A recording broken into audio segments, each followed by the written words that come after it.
This is the story of how I took a 100-year-old pharmacy counter that I found on Facebook Marketplace and turned it into the kitchen island of my dreams. When we moved into our house last year, this kitchen had a ton of unused space. I'd been trolling Marketplace for about 5 months before I found this beauty. It had been sitting in a barn for decades after the original owners got it at an antique store after it had been salvaged from a pharmacy in Keokuk, Iowa. We rented a U-Haul and drove 3 hours to get it. A lot of the drawers had their original stickers on them, and one of the drawers even had a hole for a lock, most likely for the opioids. This tall side had glass on the back for customers to look at all the goods, and the front side had drawers and a paper roll holder to wrap up different pharmacy goods. So I spent weeks cleaning this thing up, and I did find some treasures along the way. Some old labels, the shoelaces, and old advertisements. My favorite was the Dr. Scholl's air pillow. For the island, I wanted a rich wood look, so I spent weeks taking off all of the finish that had built up over decades of being in use, and I finally got it all stripped and sanded down. I was a mess.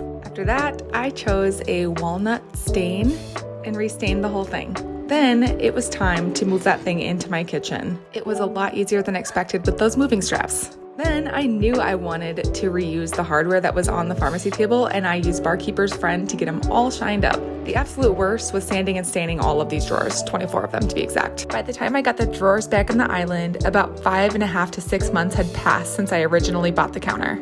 The table also came with an antique paper roller that I cleaned up and now have just some paper in there. You can see it works pretty great still. Had to remove a lot of rust for that. So this is the status about 6 months in. The tall part of the counter just wasn't super functional for us because it only left us about 1.5 feet of counter space. So I cut it, and I know this upset a lot of people, but I did what I had to do. I was able to salvage the original top, and I repurposed it for our pantry. I was originally going to use a butcher block top to preserve the original wood look, but ultimately decided on a more durable quartz. This quartz was from Home Depot. It's the Stonemark Calacatta Prado. And this is current state of the kitchen. It's not done, but the drawers are filled. I have other videos on my page of each of the projects in more detail. Follow along to see what I do next in the kitchen.